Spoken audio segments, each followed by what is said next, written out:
It's 11:01. Let's get this game going.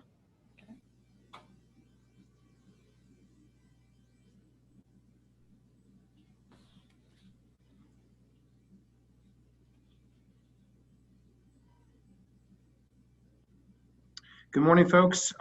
This is the Colorado Oil and Gas Conservation Commission rulemaking day unknown. I'm not sure how many days we've been at it. It's been a while. We are in deliberations and we are allowing all of our participants to zoom in. So we're going to give another 30 seconds or so, and then we will take the roll.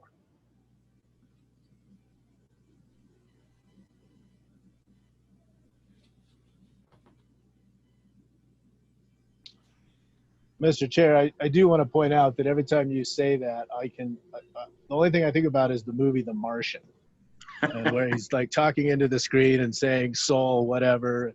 I do find that humorous. Commission log, day 34. That's right. I'm going to go back and count up the days. Appreciate that. Okay, we have 70 participants so far. That's enough to justify quorum. Ms. Larson, would you like to take the roll, please? Yes, Mr. Chair. Commissioner Bowe. Here. Commissioner Gonzalez. Here. Commissioner McGowan. Here. Commissioner Mesner. Here. Commissioner Nanjapa. Here. Commissioner Putnam. Here. Commissioner Robbins. Here. Mr. Chair, you have 7 out of 7 commissioners present. Awesome. Love to see everyone showing back up for another day of thrilling adventure here at the Colorado Oil and Gas Conservation Commission rulemaking. To sort of set the stage, we are in deliberations on the 200 through 600 series of the rules that we are undertaking. This is the often noted mission change rulemaking. Yesterday, we started deliberation with sort of big picture issue identification. And then we started through the various issues and we made it through Rule 604. And we concluded the day yesterday with a straw vote on 604. That is the setbacks and site requirements rule. And I believe we achieved consensus on the direction that we have there. So the substantive straw poll vote on that rule has now been accomplished. Just to sort of further lay the groundwork, we will move through other areas of the 2 through 600 rules today. We've identified 10 or so additional discrete elements that deserve from the commission some additional attention. We'll work through those and then we will take up each rule series probably starting with perhaps 500 and then 300, 400, 600, and 200 and see if we've got consensus on that. To further elaborate and set the groundwork, this is merely one step in a tremendous multi-step approach to rulemaking that the Colorado Oil and Gas Conservation Commission has undertaken. This started well before these 5-7 commissioners' times. It really started on April 16th of 18, when Senate Bill 19-181 was signed by Governor Polis. I want to send out each day a heartfelt gratitude to the Colorado Oil and Gas Conservation Commission staff, who has done just a tremendous and fabulous job of navigating these turbulent waters and working with the stakeholders across the state that have joined us in these proceedings. I mentioned at the outset that we started with sort of white paper and then straw dog, and then I think there's now been 4 iterations of rules, culminating with the September 18th staff red line, which was a red line that was responsive to the direction from commissioners to staff after having listened actively to our stakeholders over the course of this multi-week rulemaking. And so that's where we are today. We still have the staff September 18th draft that we're working through. We have also need to send sincere thanks to our attorney generals, Mr. Davenport and Mr. Minor, who have provided steadfast and consistent support to our efforts. And with that, I would ask AAG Minor, who stepped up to the plate yesterday, to run the screen sharing as opposed to allowing me to do it, in which I would have failed successfully. So with that, AAG Minor, if you could perhaps bring to the sharing of screen the issue list. And actually, before you do that, let me turn to Director Murphy, who is our capable leader on this ship. Director Murphy, did you have any initial comments before we move straight into deliberations today? Chair, I would echo your gratitude to Colorado and our stakeholders as they've stuck with us through this. And my profound thanks to staff for all of the hours that they've put in and the expertise that they've brought forward. Excellent. AAG Minor, please screen share our issue list. Thank you, Ms. Larson will need to enable my screen sharing, I believe. As Ms. Larson is doing that, did any of the commissioners have any opening thoughts this morning before we move into our next set of deliberations? I apologize. I should have given you an opportunity to speak as well. Okay. Seeing none, AAG Minor, once you're able to share screens, let's get you to start doing that. Excellent. Okay. So again, as we mentioned, we have gone through Rule 604. We had our substantive stall vote there. The next rule, and I suggest we just take them in the order as presented, is Rule 304B2, Alternative Location Analysis. When we initially debated Rule 304B2, it was before we had stakeholder input into Rule 604. There is some tangential alignment of distances here, and to some maybe there's not. I guess I would open the floor to my fellow commissioners on alternative location assessment or alternative location analysis, and see if folks have some initial thoughts, questions, concerns. Obviously the original Rule 304B2 had an alternative location assessment up to the 1,500 feet when the proposed initial staff setback was at 1,500 feet. And so I think we heard from stakeholders that may need to be altered. I think we heard from some stakeholders that it needs to be consistent with the Rule 604, which would be 2,000, that we would have an alternative location analysis. We heard from other stakeholders that perhaps it needs to be broader than that. And then we've obviously heard from some of our local government stakeholders that we ought to be able to early on visit with local governments if they so request, and inform them of our alternate location analysis requirements as opposed to theirs, so that the operator can do one. I think that's probably already found its way into the rule in somewhat workable fashion. So those are my initial Mesner musings on this topic. Do other folks have some thoughts that they would like to share? Commissioner McGowan.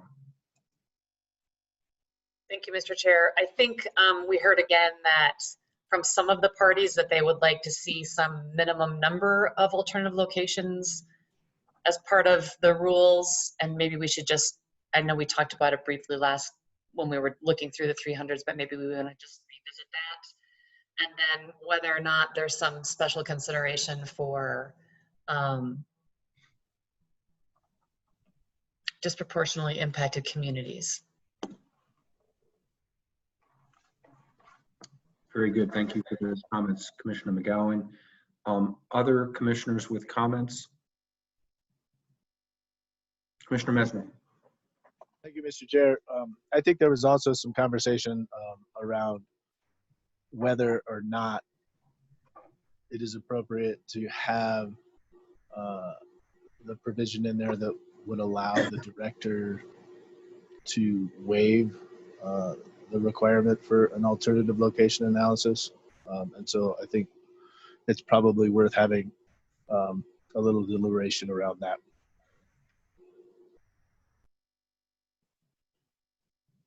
Great. So stated and so noted by AAG Minor on our working document. Commissioner Nanjapa or Commissioner Gonzalez or Commissioner Putnam, Commissioner Bogue, any other thoughts? I think this list captures, Mr. Chair, what we've heard from stakeholders. So I don't have anything to add to the list. Yeah, Commissioner thank you, Nanjapa? Mr. Chair. Sorry, yeah. I would agree. I don't think I have anything specifically in the 304 section. I have a few other items elsewhere.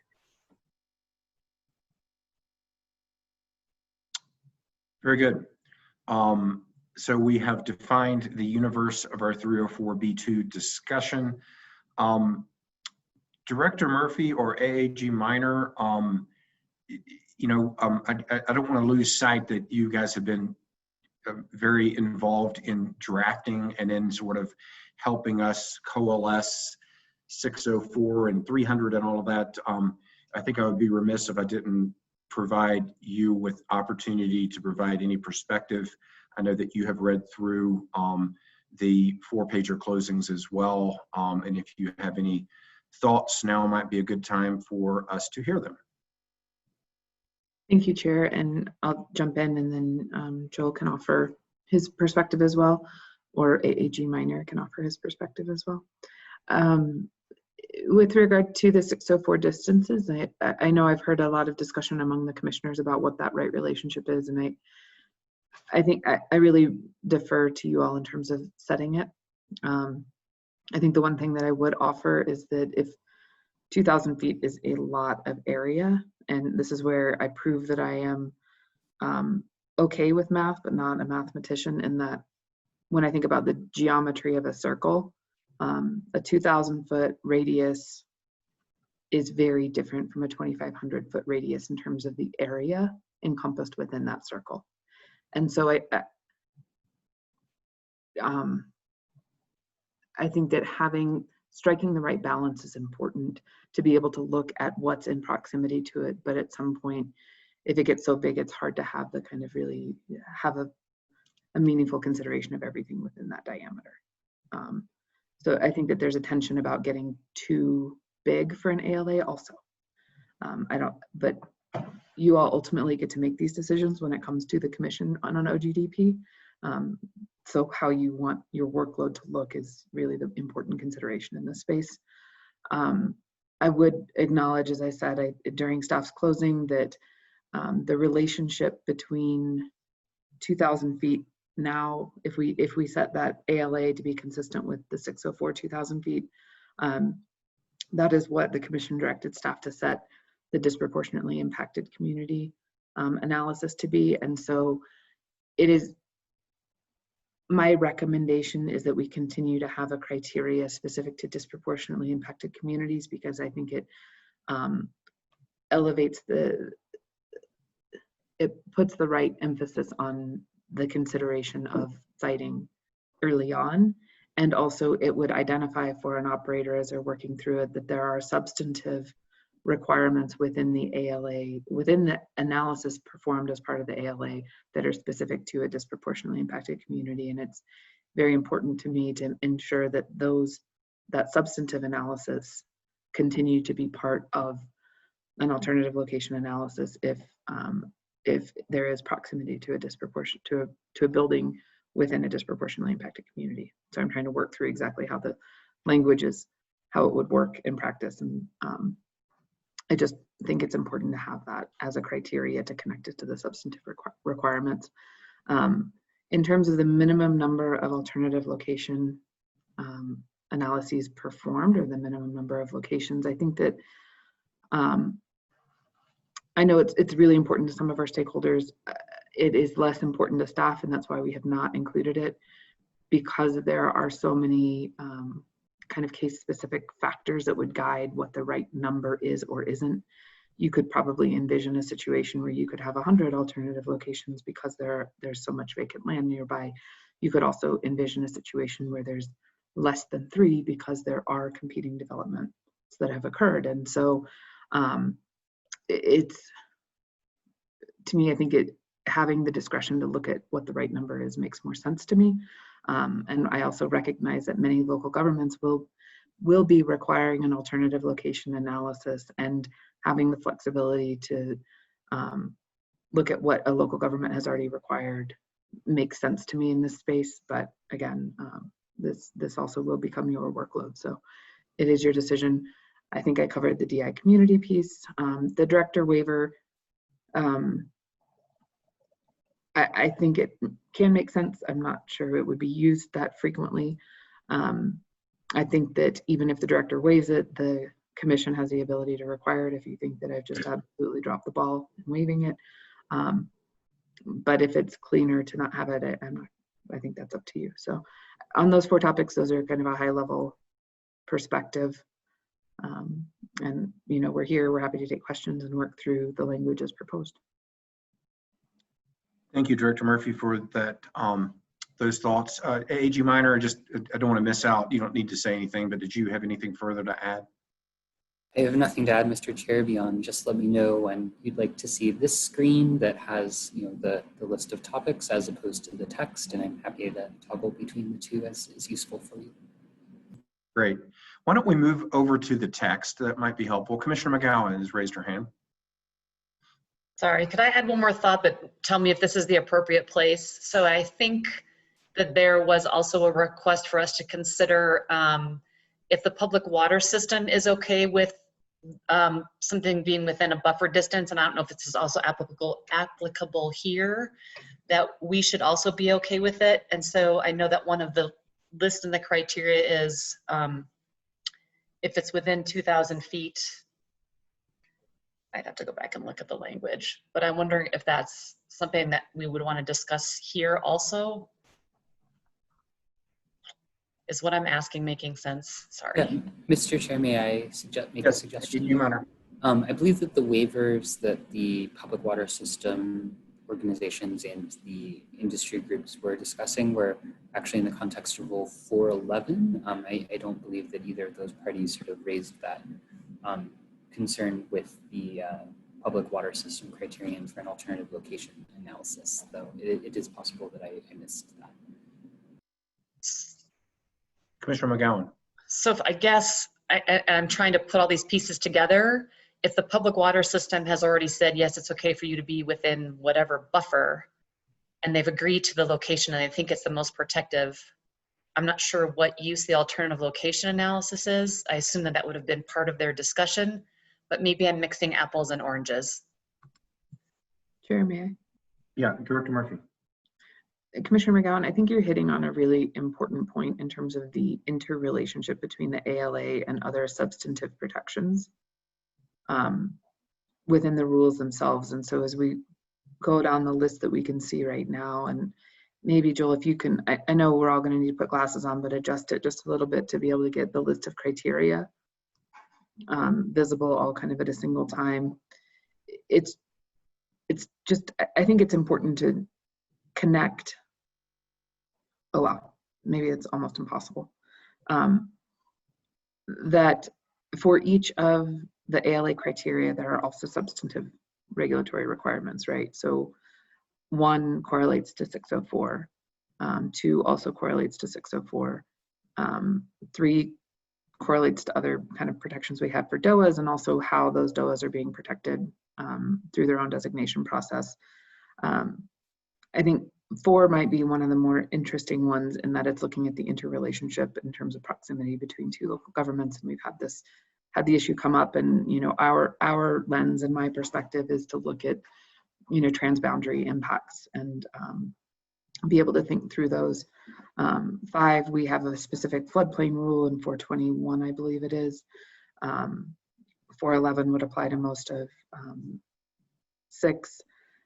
7, and I'm sorry, I like 7 better than Romanet 7, is the kind of the riparian corridor, and you obviously have directed us to take some action in the riparian space to provide better protections. 8 is something that the commission is going to be considering as part of the 1200 series rulemaking. and will be complementary to other wildlife-related protections.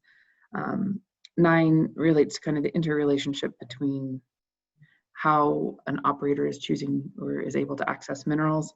And mostly I can get into the weeds on that one very quickly, but I'm going to try not to because it gets weedy quickly.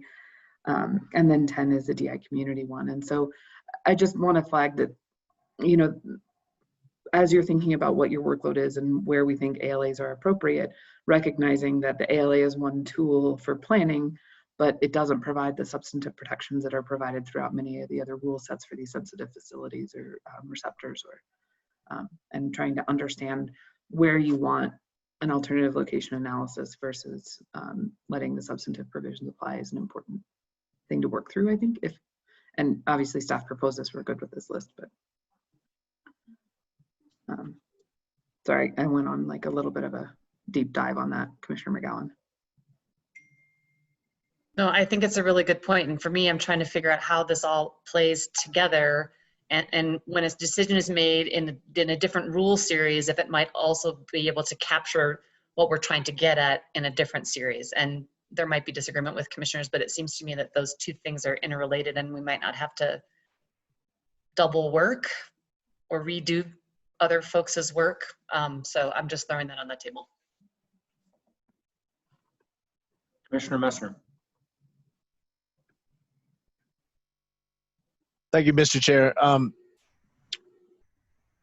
mean, I do think at the base that the alternative location analysis is designed as a tool for the commission in order to, as well as the operator, in order to be able to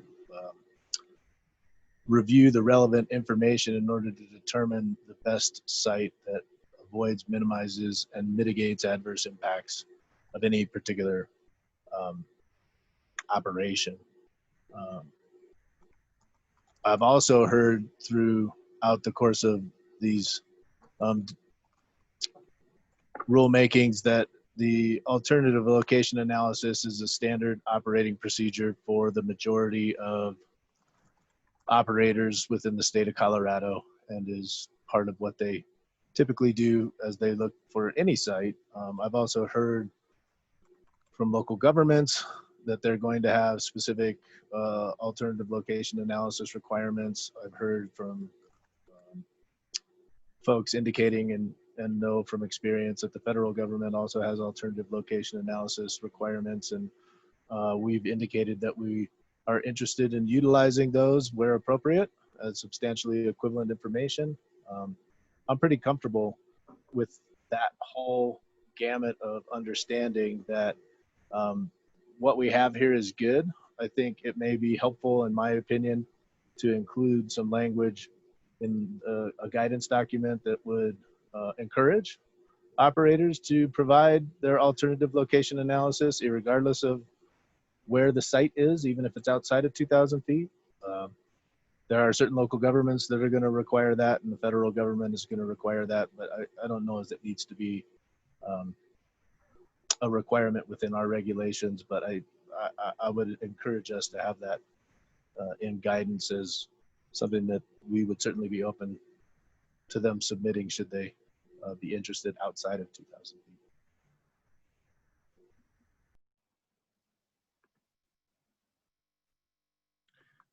Other commissioners that would like to weigh in on any of these topics?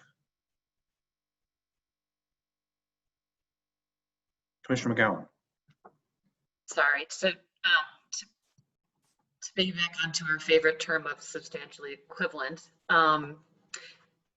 So could we also maybe remind me or revisit the conversation we've had about if alternative location analysis work has been done elsewhere, that we would welcome it as part of our requirements for alternative location analysis? So I guess I'm going to go back to my original question here, which is, if the operator and the public water system have already gone through an alternative location analysis to pick the best spot, and maybe it's within 2,000 feet or within one of the buffer zones, that's something that they could present to us as alternative location analysis.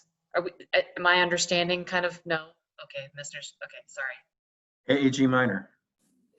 I think that certainly could be an option, and if that's the commission's direction, we can adjust the rules appropriately. I think that the challenge is that the waiver provision in 411 is written is one consideration that establishes a presumption in a commission variance hearing. But the waiver alone as written is sort of one piece of information that would be submitted that the commission would then sort of consider as part of the OGDP hearing and a request for a variance on it. It's not sort of a complete waiver. And I believe that's why you heard from Ms. Wazelinski yesterday that sort of establishing the strength of that presumption is something that couldn't happen in the SPP.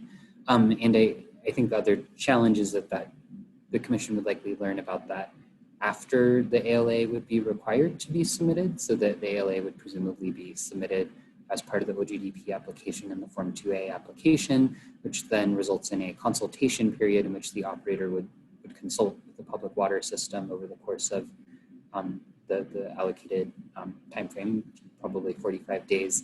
And during that time, they might negotiate the waiver and come up with it later.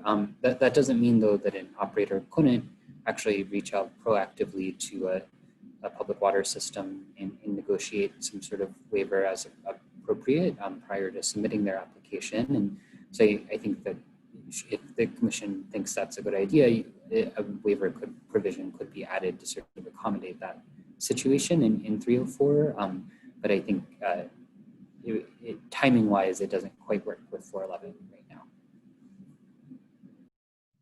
Commissioner Gonzalez. Thank you, Mr. Chair.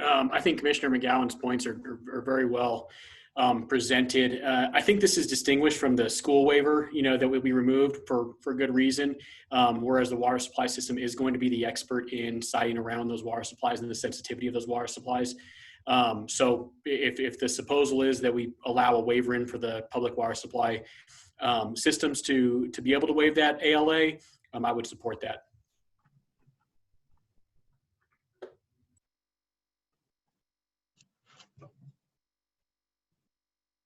Commissioner McGowan.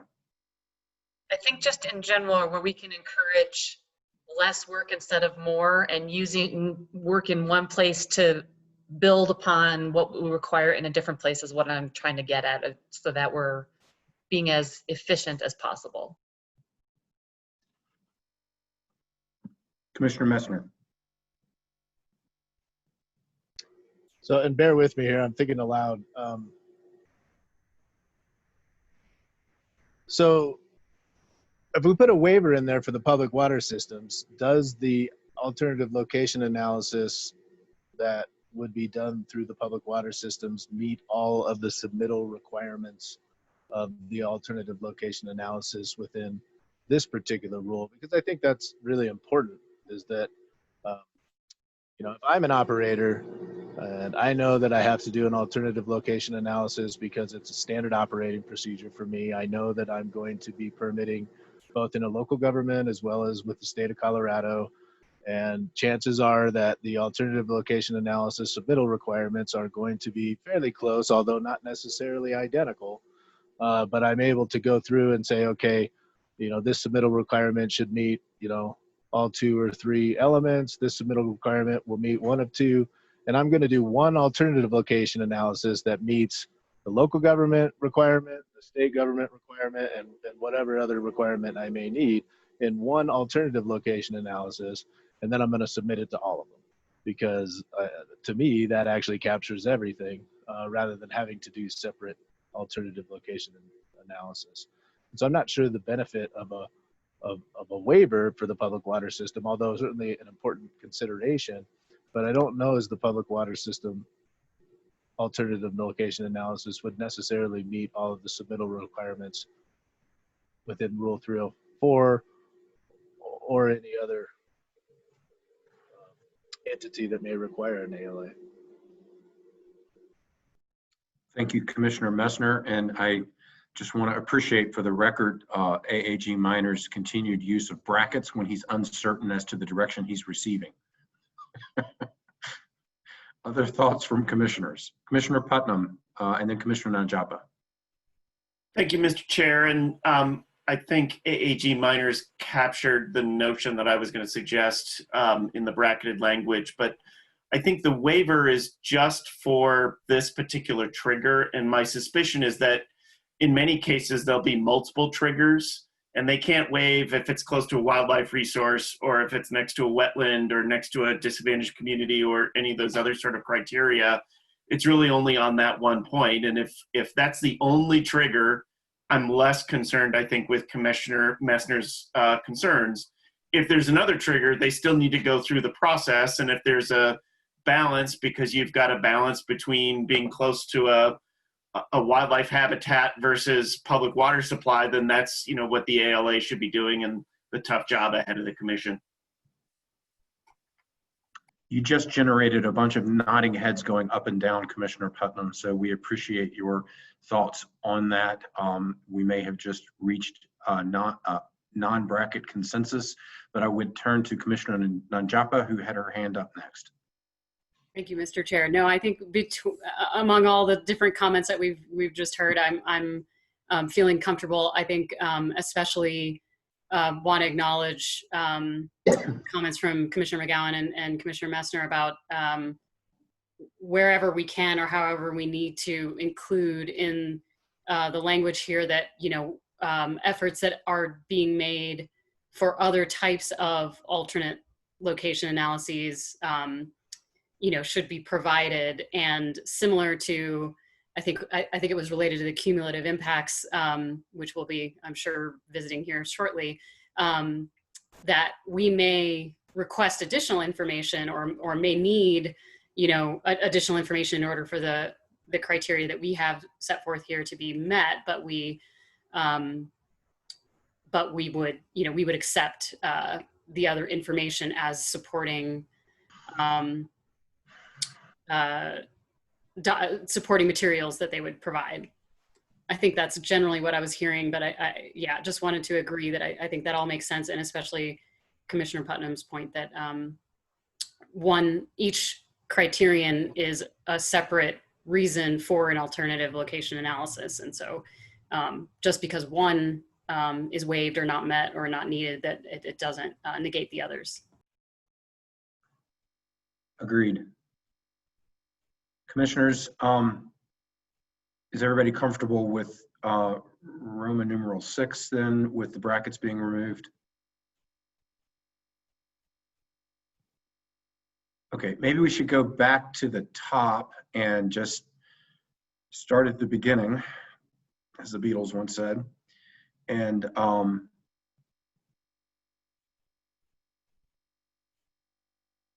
so the first issue would then be the director potential for waiver.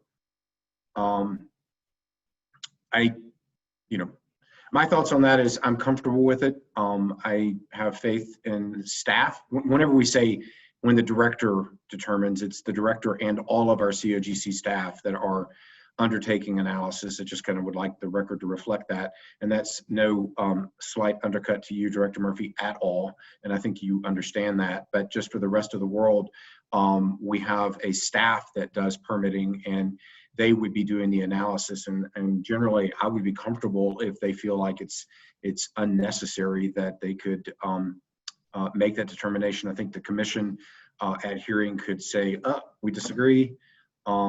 So I don't know, those are my thoughts on director discretion. Do other commissioners want to weigh in on 2A Roman numeral 1? Commissioner Messner. Thank you, Mr. Chair. I would agree with you. I do think that it's okay to have some discretion. I do think it's also important that there's a check and balance in there so that we would, as a commission, have the ability to require a waived ALA by the director should we determine that's necessary. And my understanding is that that option is available to us within the rules.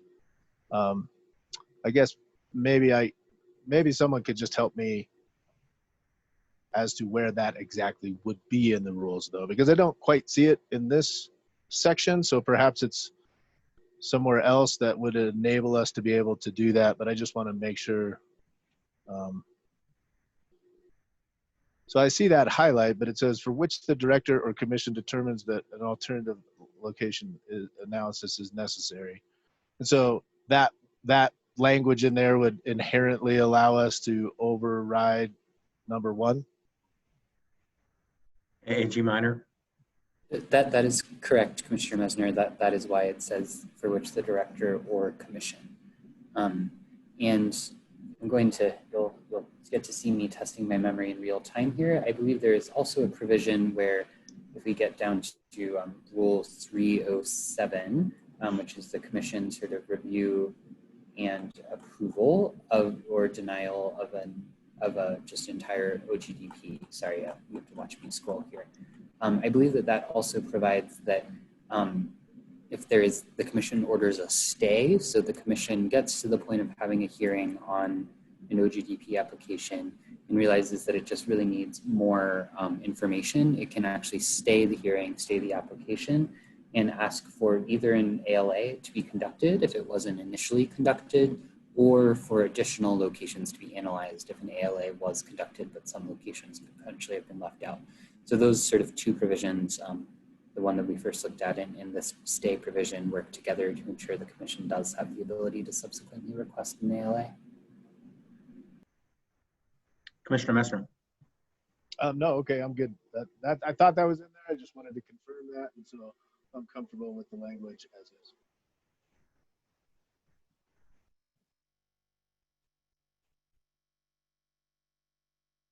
Okay. Don't watch the screen, you'll get dizzy. As AG Minor brings us back to ALA. Other commissioners with thoughts on this topic?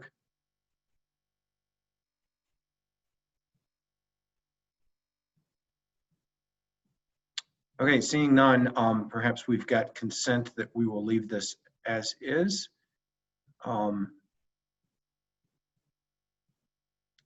AG Minor, if you want to scroll down, we'll just take these sequentially. So now we're to when the operator will perform the alternate location analysis, and the first one is the 2,000 feet of residential building unit or high occupancy building unit.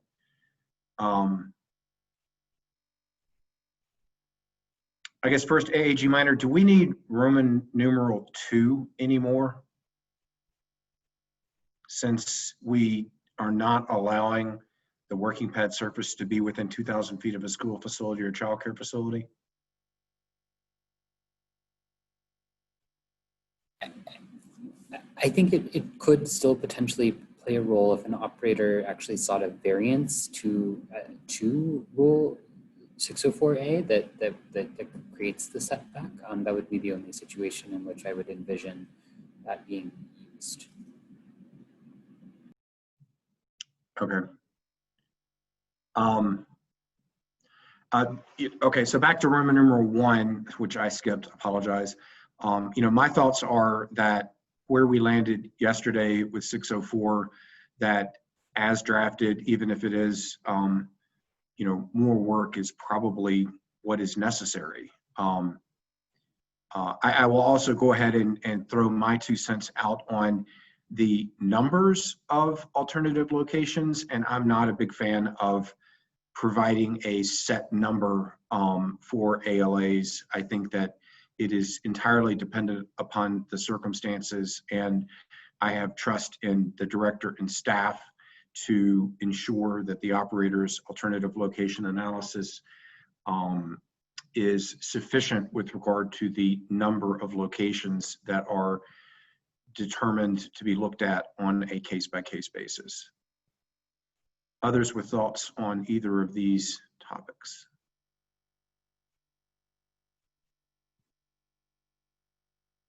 Commissioner McGowan. I agree with not setting some sort of absolute number for alternative location. I think hopefully folks are going to do a good job when they're going through that analysis, and it might be that the analysis is this is the only location and we looked at many others, or just because of geography, whatever. I think back to Director Murphy's comment, if someone could clarify for me, we're triggering alternative location analysis if you're within 2,000 feet, does that mean you have to look at everything within a 2,000 foot radius? Or we haven't really specified what that has to look like, have we? Or I'm going back to her comment of 2,000 feet of foot radius as a lot of geography, but I don't recall us saying that you have to look everywhere within 2,000 feet all around you. We're asking you to look if there's other better locations that might better fit what we're asking for. So if someone could clarify that for me, I appreciate it. May I? Jeff, you're muted, so I'm just going to think you said yes.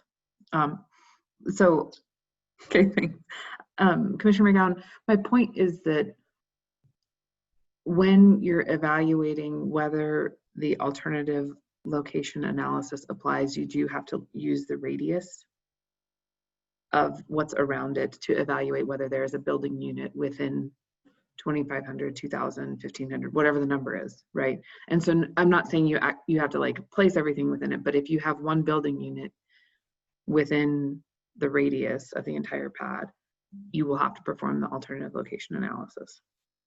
And so that's what I mean by the geography gets big. And I wish I could like immediately kind of pull up some of the diagrams that Greg has put together, because it's interesting how quickly you pull in units as that size gets bigger. And so that you just have an increased likelihood. And if that's the right answer, absolutely, we should do it at whatever you think the appropriate footage is. But I just want to acknowledge that there's an increasing likelihood of pulling stuff in because of the increase of actual acreage covered on which a house could be located.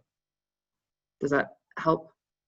I feel like this would be a better diagram. And yeah, I think I was mixing two different concepts, so that I appreciate that. Thank you.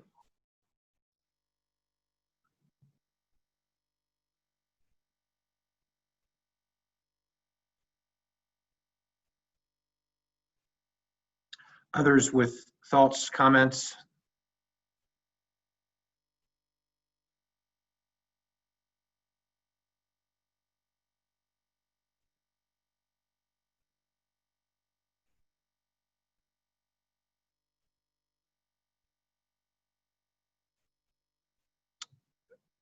All right, I'm not seeing additional thoughts, comments with regard to the 2,000 feet. We've talked about the school facility and the concept of potential variance, although I truly do not see that happening. The working pad surfaces within 1,500 feet of a DOAA designated outside activity area.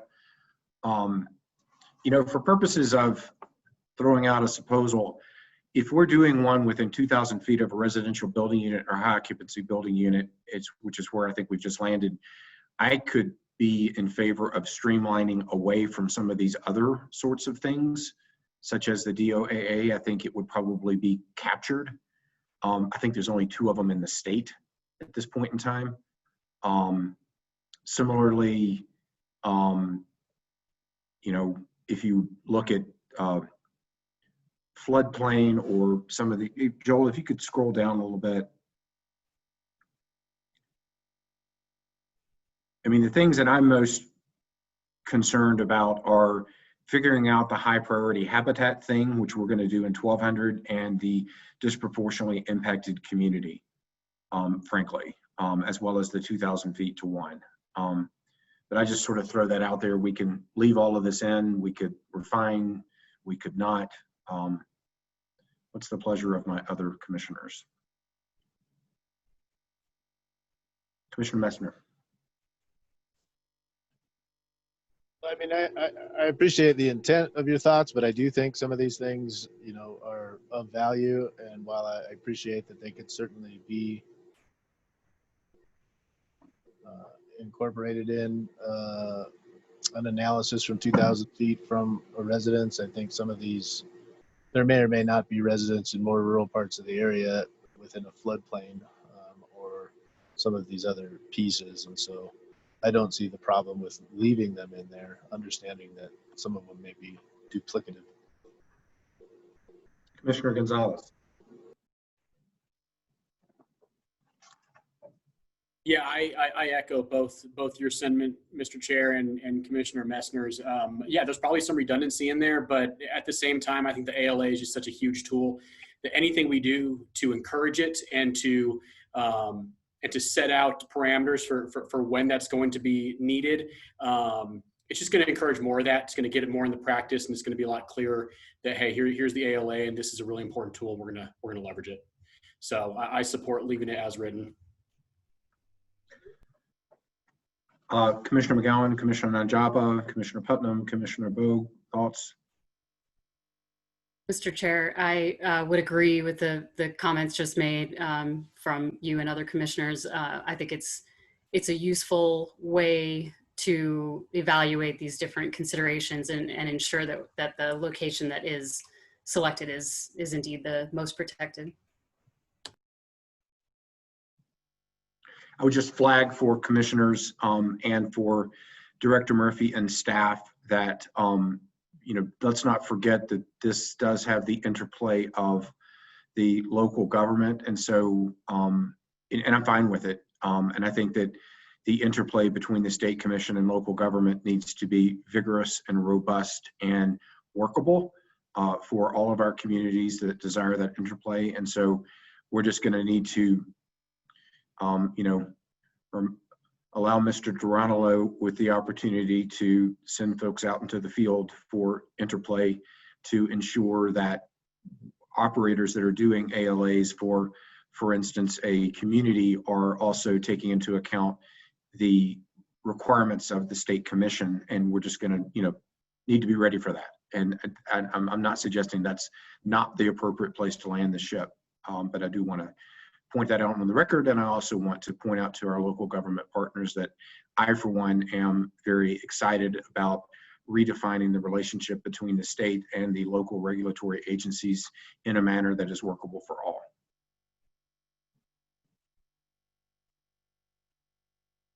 Any other thoughts on the alternative location analysis? AAG Minor, maybe flip back to the other screen to make sure that we didn't drop anything that we had an issue identified.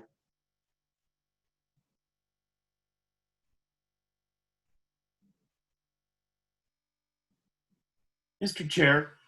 Yeah, Commissioner Putnam. Thank you, Mr. Chair. I think a suggestion not part of rule language, but either in the statement of basis and purpose or just beyond it, I think it'd be good to have an expectation of reviewing how this actually works and coming back to see how it works.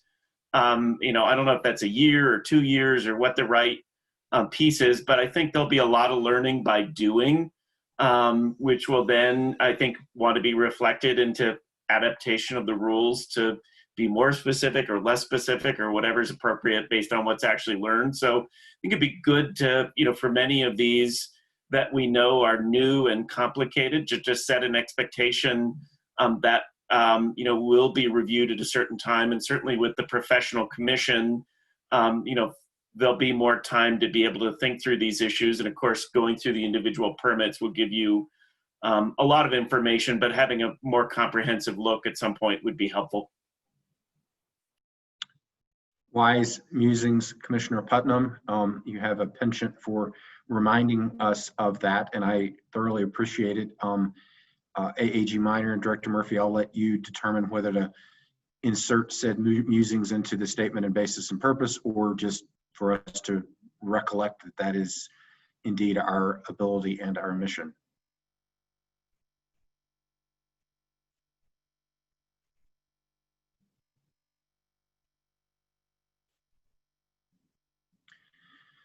I wonder, everyone should have a Joel Minor.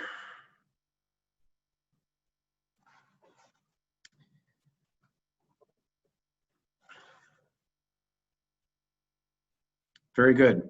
Going once, going twice, further thoughts on alternative location analysis?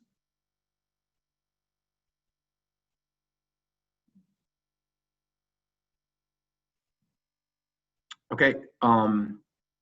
In concert with how we finished up the 604 yesterday, I'm going to reflect for the record that the straw poll vote is fairly a consensus vote with the language that we have now. And we will look forward to seeing the statement and basis and purpose on ALA. We now will turn to Rule 507 standing and Rule 507A2 affected person status for nearby residents. And I believe that AAG Minor will be able to flip to that rule so that we can have a quick discussion around that. Commissioner Nanjapa, would you like to start? Just, no, Mr. Chair, thank you. But I was just curious, I was wondering if it would be valuable to stay within the 300 series and address other issues, or are we just going down this list in the order of appearance? I mean, I can accommodate either way, but I'm just thinking, in terms of, at least just for me personally, the way I have my notes organized and et cetera, it would be helpful to know. Fine with me to stay in 300. My notes are all over the place, so I'm just disorganized. But if you wanted to move to 301F and 301A6 local government coordination, and then perhaps some of the other 300s, that's perfectly fine. Just make sure we strike them off the list as we go. AAG Minor, thank you for your nimbleness.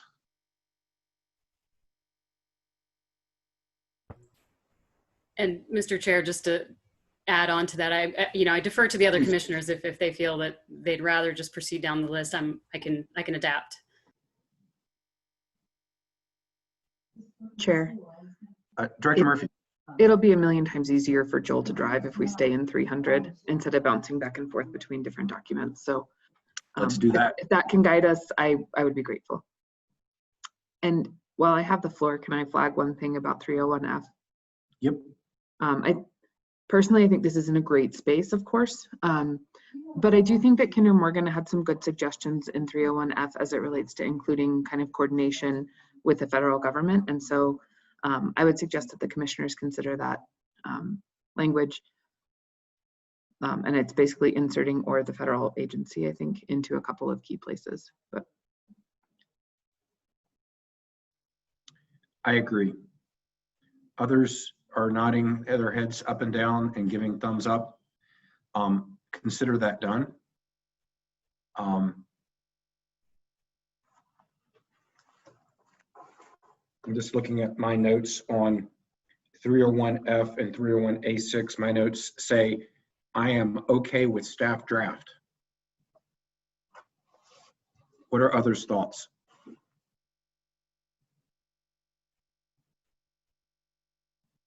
Commissioner Messner. Thank you, Mr. Chair. This is just a question, and I've got no problem including, coordinating with federal agency.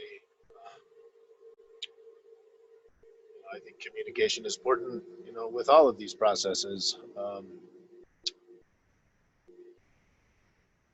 Isn't that what the MOU says anyway?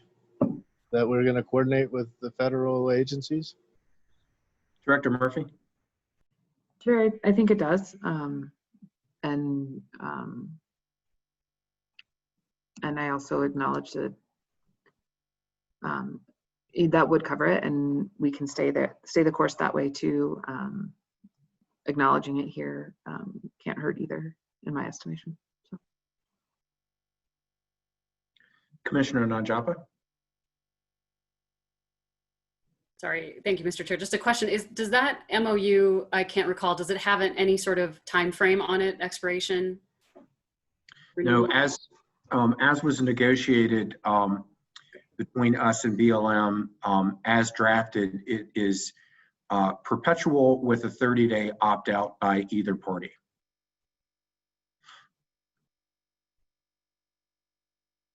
Commissioner Nanjapa. Okay.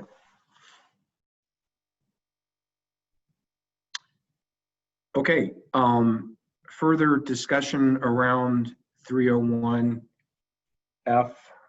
or the other one that had to do with local government? I agree. I appreciate Director Murphy and staff's work on this. I think there's been a lot of effort coordinating and discussing these elements with local government. I want to thank the Rural Local Government Coalition for their language, which we have incorporated And we look forward to establishing and reestablishing good partnerships with our local governments of all stripes as we move forward with implementation of this rule. Mr. Chair, may I ask one clarifying question? I believe what I heard you say was to add or federal government or federal agency in both 301F and 303A6, the sort of two coordination pieces. I just want to verify that is the Commission's direction on the record so the staff knows how to appropriately revise the draft. I believe that is the direction from us. It was some of the suggested language from Kendra Morgan. And I, for one, Commissioner, would defer to however staff believes it's best to make that coordination.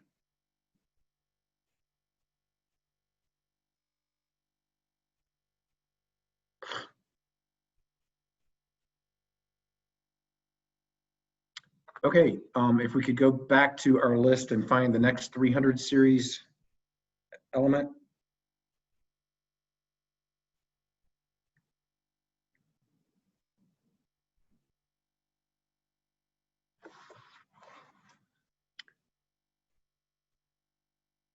Very good.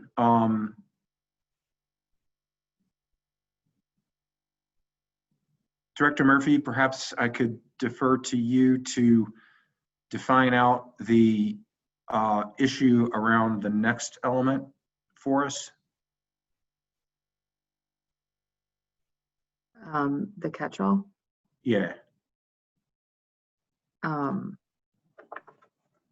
might need Joel to pull that language up. Certainly, I'm happy to do that if I may, Mr. Chair. And I believe that Commissioner Gonzalez was the one who brought up Rule 304C19D, though I may be misremembering. Commissioner Gonzalez? Thank you, Mr. Chair. Yeah, that's correct. I'm going to pull that up on my rules now so I can talk through it. Let's see. I was going to page 24. Okay. Okay, so basically this is the catch-all for in 19D, basically any additional information determined to be necessary in the evaluation of cumulative impacts by the operator, director, CPHE, CPW, relevant local government. And really I'm concerned with how broad this language is and really what the expectation for what these requests might be or what kind of information may be required. I don't really know what the intent is of this other information, right? Is this other information that, hey, you've got to do our cumulative impacts analysis for us, right? Is it more than just a receptacle of information? Is it something that operators have readily available? Is it something they have ready access to?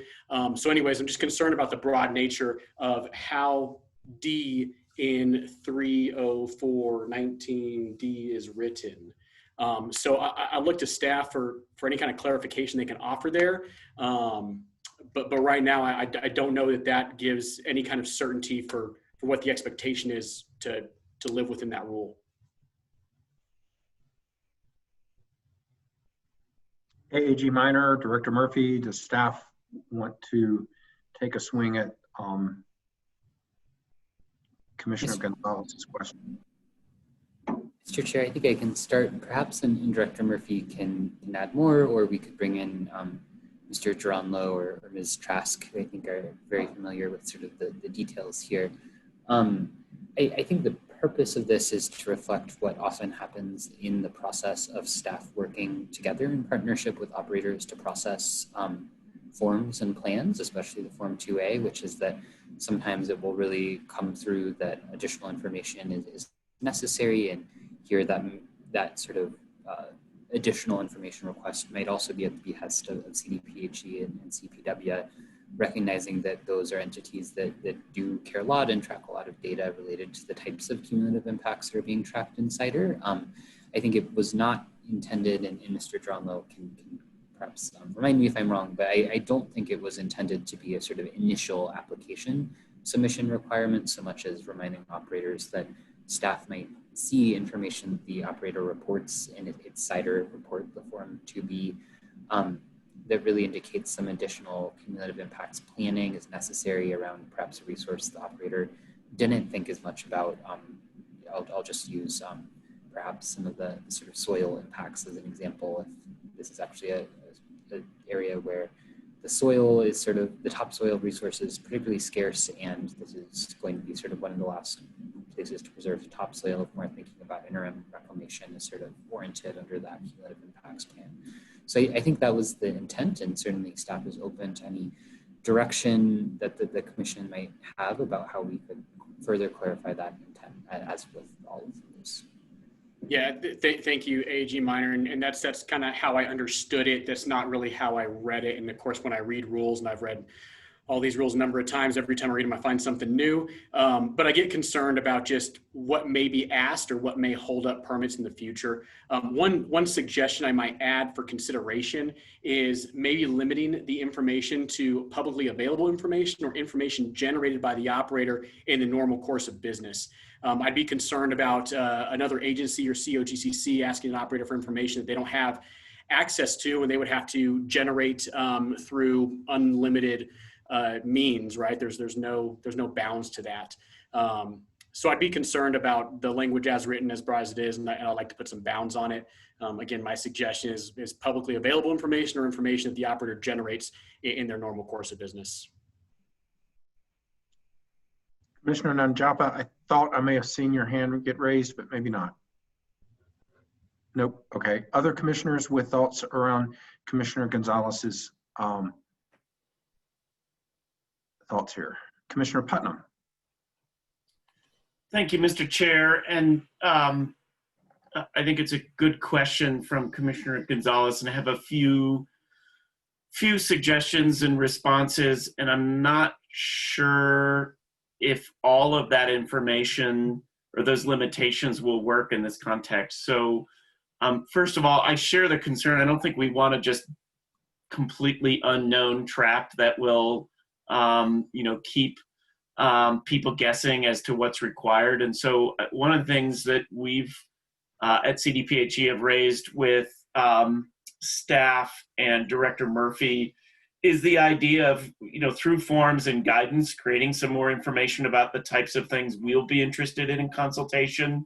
And so in some of these areas, especially with B and C, talking about the kind of range of BMPs that we would expect to see to address those cumulative impacts. And then I see D as kind of follow-up for, in some cases, why those measures may not have been taken, and just additional context around what's offered in that area. It's hard to anticipate in advance all of those cases, and therefore I think it would be hard to have too specific information.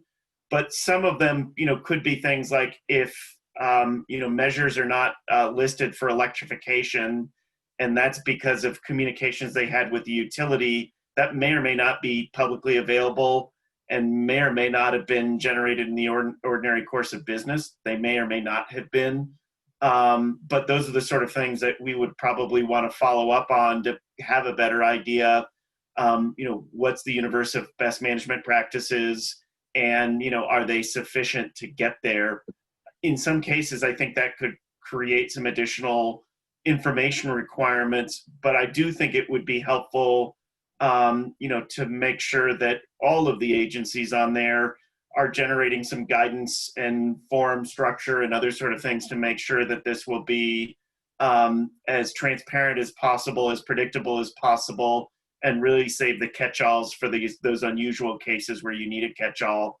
And so it might be useful in the statement of basis and purpose, to the extent it's not there, that we would work together, we meaning CDPHE, work together with staff at COGCC to generate some of that information and guidance, so that we'll provide clarity to everybody to make sure we have a clear understanding of what's expected. Thank you, Commissioner Putnam. Commissioner Messner. Thank you, Mr. Chair. But thank you, Commissioner Putnam. I do agree with you, and Commissioner Gonzalez. While I appreciate the concern, and certainly it can be read a number of different ways. I do think the intent there is pretty clear as far as understanding that those of us that are sitting here today may or may not, have a crystal ball that anticipates everything that we may need. But I do think any of our decisions as far as determining additional information we may need still has to meet the general bar of being reasonable and necessary. And so I guess I'm less concerned. I'm open to having guidance or additional information in the statement of basis and purpose. I certainly don't see this tool being utilized as an arbitrary thing or any kind of anything that would create a significant burden, but rather just within the course of action of reviewing these things, being able to have the flexibility to get a little more information on something, in very rare situations where it maybe wasn't covered with the other items within cumulative impacts. So I do think that the language that you suggested is probably unnecessarily narrow, but I'm not opposed to thinking a little more about it to see if there can't be something to narrow it, perhaps not quite that much. Commissioner Messner, what about the concept of putting in the word reasonable or in front of necessary? I have no problem with that. I mean, I would suggest eliminating the publicly available or the bracketed language, but I don't have any problem putting reasonable in there. Commissioner Gonzalez? Yeah, thank you, Commissioner Putnam and Commissioner Messner for those points. I think they're very well made points, and I do not want to have in any way kind of neuter the importance or the effectiveness of this rule. I have concerns when I read rules. I don't think about them about how I would interpret them or how these 5 people would interpret them. I read rules in terms of how would anyone off the street read this sentence and see what it means. And when I read additional information as determined by XYZ, I think it's too broad. I would appreciate additional language in the statement of basis and purpose, and I would appreciate reasonable and necessary buffer. I think would be satisfactory to really put some bounds on that. So I really appreciate the input to find better language than I suggested. So thank you. Other commissioners comfortable with this approach that we've, I think, narrowed down to? AAG Minor, do you want to make correlating? I'm sorry, Mr. Chair. It looked like Commissioner Putnam had something to add. Oh, Commissioner Putnam, sorry, I didn't see you. Please. Thank you, Mr. Chair, and thank you, Commissioner Gonzalez. I think that approach makes sense.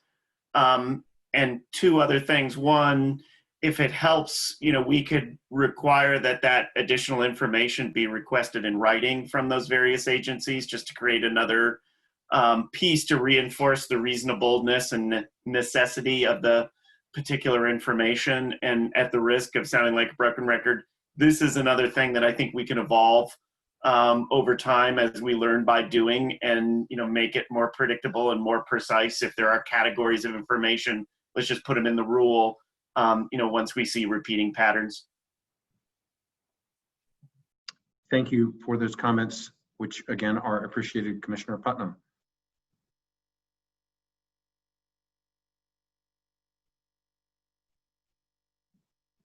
Commissioner Messner. So thank you. I see that publicly available and information generated in the ordinary course of business is still in there. And so I guess I'm just confirming, are we keeping those or are we cutting those? I thought we were deleting them and instead working with reasonable and necessary language. Commissioner Gonzalez, are you comfortable with that? That's my understanding. I'm comfortable with where this is landing. Great. Any further commentary on this issue? All right. Thank you for your great work there, AAG Minor. Thank you for the great deliberation on this topic. AAG Minor, if we could go back to our topic list and find another 300 series that needs discussion. I think it's the 303A5 CIDR database issue. Mr. Chair, if I may, Yes. I put the cumulative impacts multiple rules on the list based on your input, Mr. Chair. So I don't know if you had other cumulative impacts rules that you had in mind besides the CIDR database that you also wanted to talk about. Just wanted to make sure we didn't lose that thread.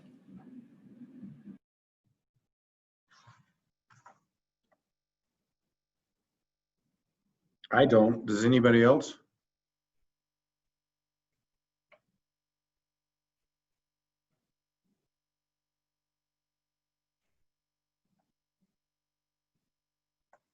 Mr. Chair? Yes, Commissioner Putnam. Just adding to that list, I did want to address some of the public comments that were made about the air quality and air toxics related pieces. I don't have recommendations to change language there, but I did want to address some of the points that were made from a variety of parties. Please go ahead. So very briefly on the air quality and air toxics pieces, I think there were questions raised about the scope of information that staff proposed collecting.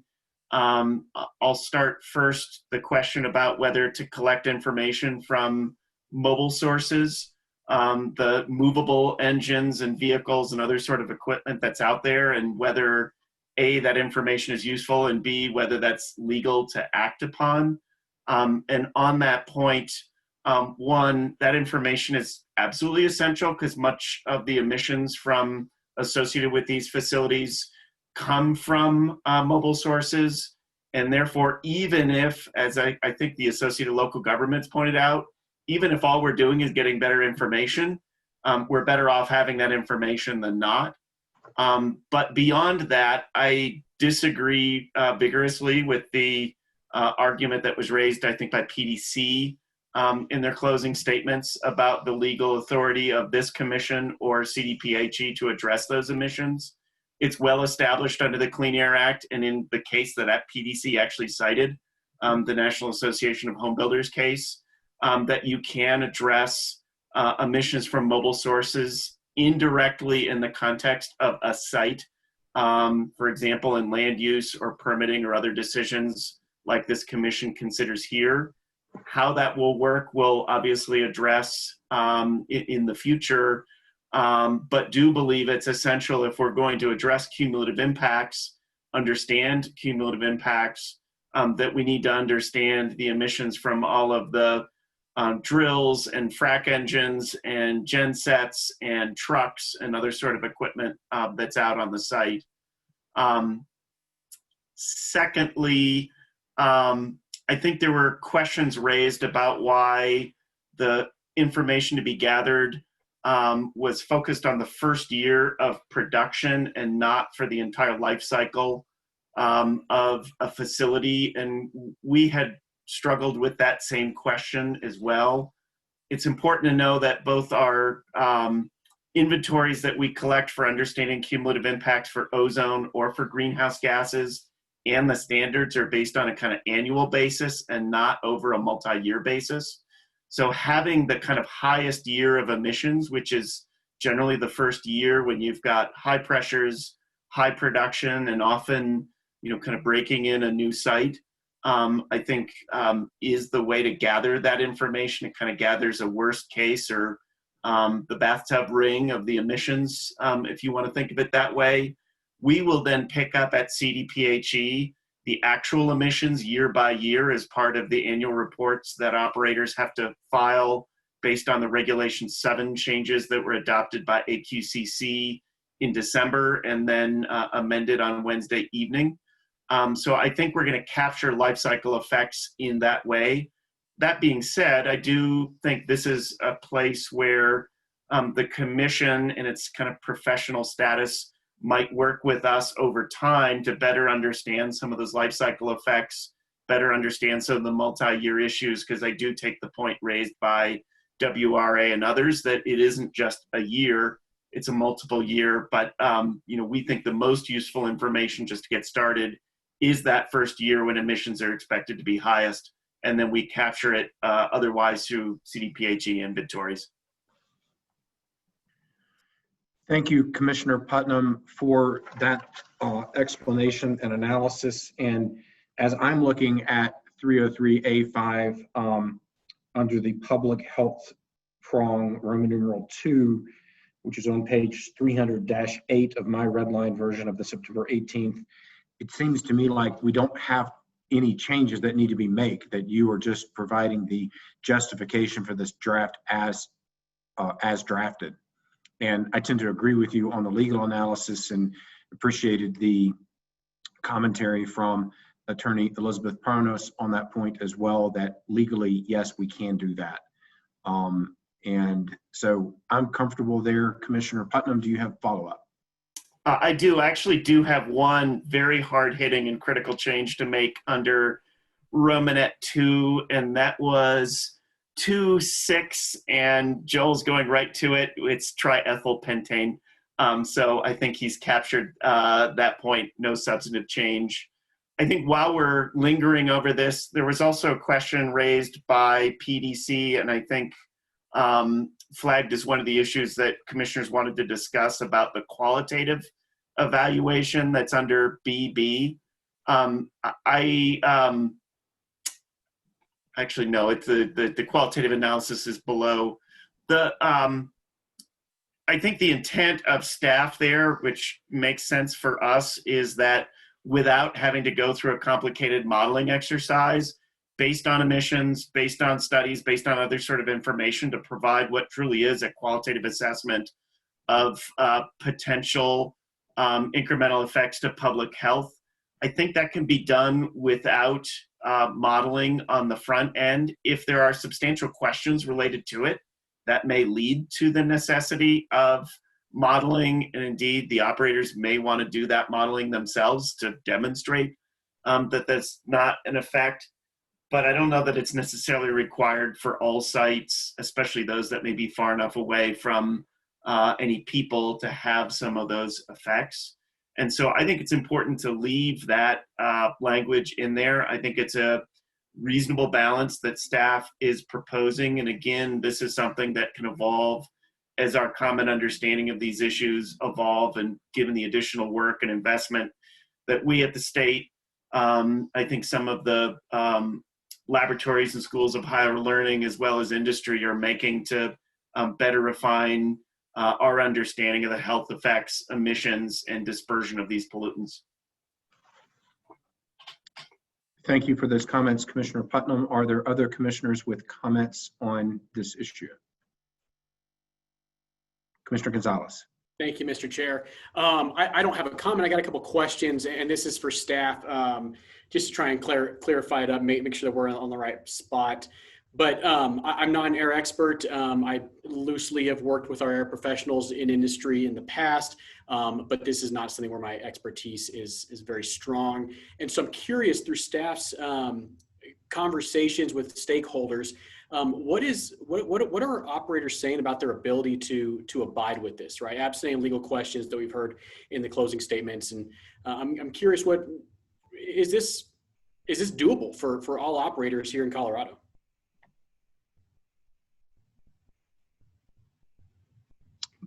Director Murphy, AAG Minor. We have been working really hard on putting this language together, and I would need to ask operators individually. I haven't gotten a phone call about it in the last 10 days, but I'm not sure that that's the right representation of the response.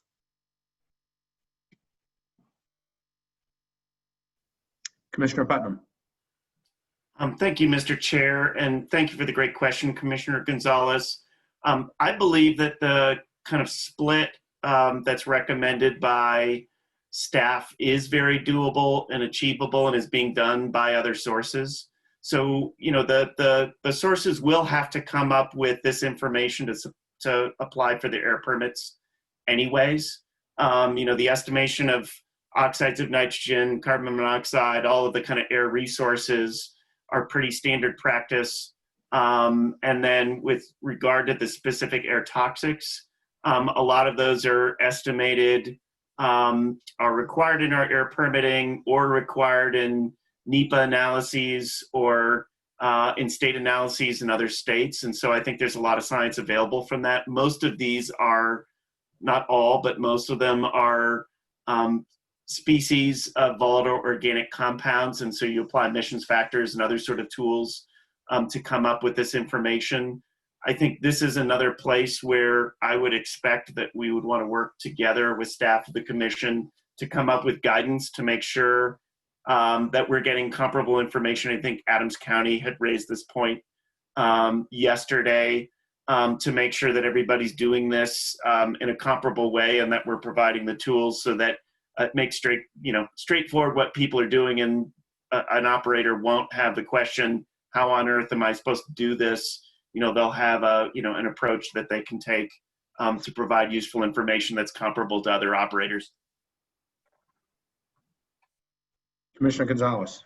Thank you, Mr. Chair. Thank you, Commissioner Putnam. That's very helpful. I think this is one that could definitely use some additional guidance along with it, and I'll look forward to that. And I think this is another one that'd be a good one to revisit here in a year or two and see where we're at and see how it's working, and see if we can dial it in any better if we need to. Other commissioners with thoughts? Going once, going twice. Commissioner Nanjapa. Sorry, Mr. Chair, are you just asking specifically for this particular subsection? Yes. All right. All right, AAG minor, do we want to go back to our list?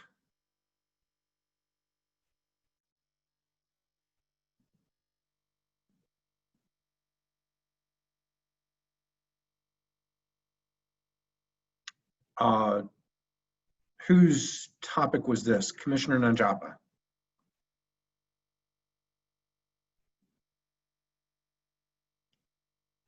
I don't know if this was my specific topic, but it was a question that I had. But I actually had something else that was related to, let's see here. I think I was thinking of, it would fall within the air resources and, the recent rulemaking from AQCC. And I was just wondering if we could have Commissioner Putnam just touch on that in terms of how we can align this with what they are now requiring, and how we can, just make sure that we are not, or that we, that what we're requesting here is in alignment or can be done. And maybe that's a little bit of what Commissioner Putnam was already touching on. The other thing that is maybe related to, I think it was related to water resources, that Commissioner Putnam had raised some time ago, was the PFAS, the perfluoroalkyls. I think you had mentioned this some time ago, Commissioner Putnam, and I just wanted to make sure that we address that if that was something that we needed to add in terms of what we're looking for in measurements. Mr. Chair. Thank you, Mr. Chair, and thank you, Commissioner Nanjapa. Great questions. So I think to your first question about how this connects with what AQCC is doing, staffs from both departments work together to align the chemicals that we're seeking information on. So the information that would be predicted here aligns with the information we'll actually require operators to submit both pre-production and production annually as part of our AQCC Regulation 7. So we'll get a kind of life cycle of this information, which will be useful. And Director Murphy and I have, talked generally about one of the things, especially with this professional commission, we can do is actually check with the actual information whether the kind of predictions we're getting through these Form 2 and 2As, is on point, and whether we need to have some corrective action in terms of improving, the methods for prediction, your ways that you look at applications, the ways that we look at applications. So the intent, I think, through this language was really to align between the two entities. One of the things that the Air Commission did on Wednesday was to add, I think it was the nitrous oxide and carbon dioxide to the list of chemicals. Anticipating that, we made sure that it was in the draft of this language moving forward. So it's a great question. I think we do have that interest, and we have that interest in kind of adaptively managing to kind of keep learning and keep improving our capability to predict and improve process as well as outcomes. On your question related to PFAS substances, those are water and soil pollutants, and generally not an air concern except for industrial applications. And so not concerned about this list from that. I will have a just follow-up question later in the 600 series specifically related to that. But I think the rules are in pretty good shape overall on PFAS-related concerns.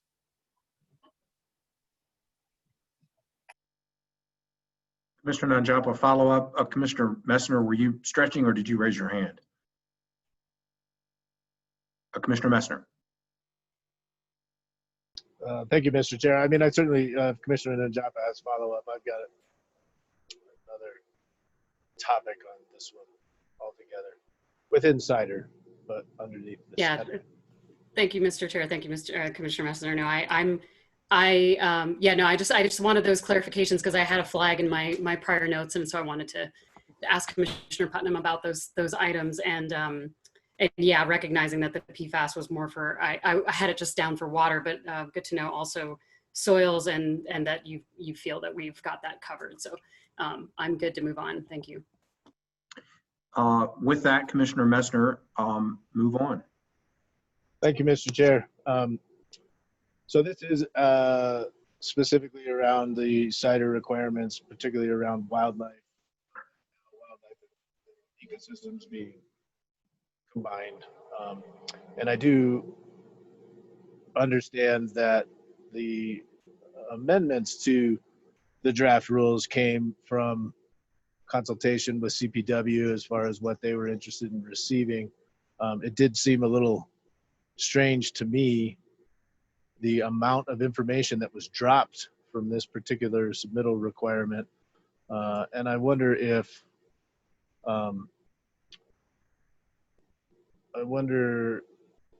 there could be comment on that as far as why we're limiting the amount of information, particularly around, and I'm pulling up the red line, habitat fragmentation, habitat loss, migratory corridors, flyways, and other seasonal habitat usage, direct impacts to relevant species, which all seem like important information to be gathering. So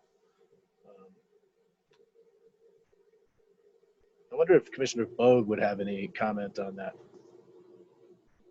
Commissioner Bogue. Thanks, Mr. Chair, and thanks, Commissioner Messner, for the great question. So in conversations with CPW, I think their primary priority here was to collect data that they were able to analyze with the sort of data collection and analysis processes that they have going now, and that they were also able to track over time, to look at trends over time, and therefore evaluate the cumulative impacts that they are most concerned about over time. And so from their perspective, understanding the disturbance acreage within high priority habitat was their top priority, and being able to receive those numbers consistently and then look at trends over time is sort of the thing that they are most concerned about. But they noted that they're also working on the 1200 series to develop a protocol for obtaining information on well pad density, which they say is an excellent proxy for road density as well, which is going to be the primary driver of habitat fragmentation related to oil and gas development. So it's all to say that I think they they've realized that they could evaluate these impacts most efficiently and through this series, just digesting that disturbance acreage information, and then in the 1200 series, start to get to that question of habitat fragmentation more specifically. Here, may I follow a little bit? Yeah, go ahead, Director Murphy. Thanks. Thanks for the question, Commissioner Messner, and I think Commissioner Bogue articulated a lot of the concepts. The other piece that I wanted to, there are 2 points I wanted to make. One is that with the geospatial information around habitat loss and locations within high priority habitat, we can overlay that with other geospatial information that CPW has to look at things like migration corridors or specific species impacts. So there's different, the tools are available, but what we need is kind of that baseline information to integrate the two data sets, I guess. And these are my words, and I'm not a geospatial expert, so I'm sorry to all the geospatial people who are like, Murphy, get it together. But that's the way I think about it, right? Is we can put those we can put the 2 layers of information together and get a picture. The other piece that I want to make in this context, but it applies to all of the cumulative impacts information that's coming into our organization, is that I just want us to keep in mind the power of the data we're collecting when we multiply it across the number of submittals that are coming in. So we may only be getting like a single 1 mile look from one particular pad, but when you put that together across a basin, we'll be getting a bigger picture and a bigger view of how this is all working, to be able to inform some of those bigger thoughts, bigger analyses, and bigger understandings. And I think that was a point I wanted to make yesterday, but forgot to. So thanks for bearing with me on it. Thank you, Director Murphy. Commissioner Messner. Thank you, Mr. Chair, and thank you for that response. I mean, I do appreciate that. And certainly I will defer to CPW as the expert in these particular topics and the amount of information and type of information that they're interested in gathering and how they would like to utilize that. And so, I will note that I think this is an incredible opportunity to generate information, because this is really what CIDR is a suppository of information that could be utilized in a lot of different ways. And so I think, without becoming overly burdensome, more information is better than less information. But and habitat fragmentation, I think, is certainly top of a number of stakeholders' minds. But I'll leave it at that unless others have thoughts on that. Do others have thoughts?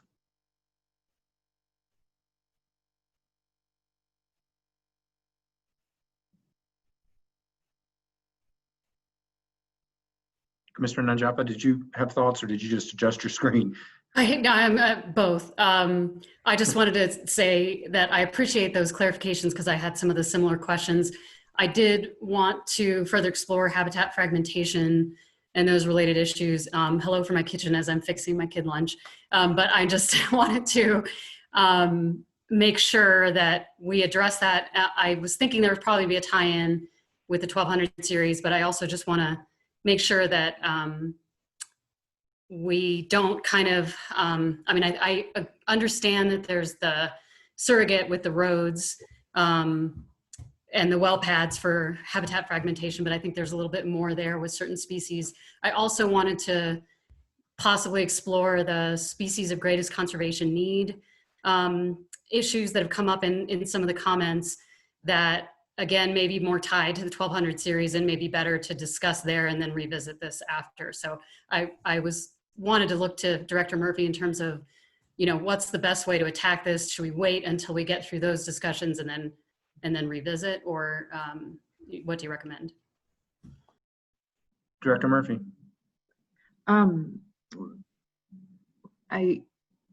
In terms of talking about how to best address specific species of wildlife, I want CPW with us to share their expertise, because we really rely on their understanding and expertise when it comes to specific wildlife management pieces. The way I think about it is we build the process and they provide a lot of the expertise and substance. And so I would really prefer to build that into our conversation around the 1200 series for that reason, or kind of because I feel ill-equipped to dive into that level of detail.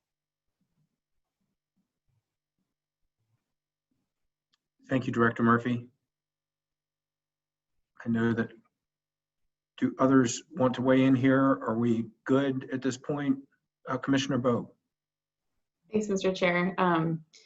Just to sort of complete the circle on this conversation, I could see CPW's interest in sort of having a standardized method, for example, for evaluating habitat fragmentation, so that they can evaluate cumulative impacts in a way that makes sense to them and that they can track through time. Because I'm just imagining, you know, asking for the applicant to provide, you know, information on habitat fragmentation. That information may come in many different ways.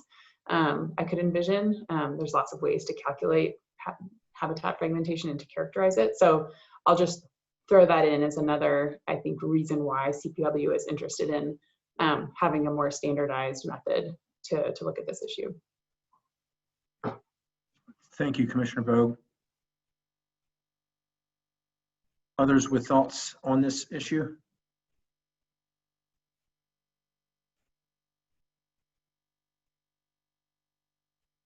All right, Director Murphy, AAG Minor, are we good at this point then? Chair, can we go back to the issue list? I can't keep it in my head. I know Joel can't. Me either.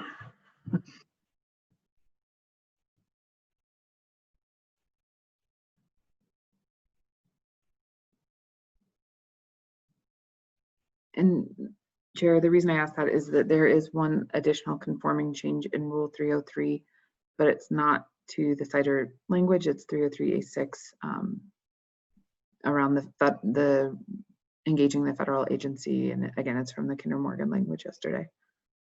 And so I wanted to flag that before we leave this rule, but it isn't related to CIDR. I think we've already given direction that we're comfortable with those conforming changes. Okay. Anyone uncomfortable there? Now is the time to speak up.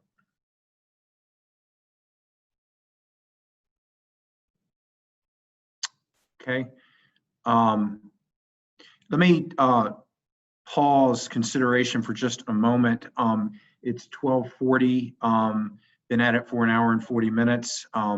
It's sometimes lunchtime to people. I know that Commissioner Nanjapa is working to create lunch. Do we want to take a 30-minute break or something like that right now and give our chance to get lunch? I'm seeing nods and thumbs up, so why don't we do that? Why don't we return at, does 1:15 sound fine? Maybe like 35 minutes? And then we will continue our discussions at that point in time. Very good. Colorado, we will see you at 1:15.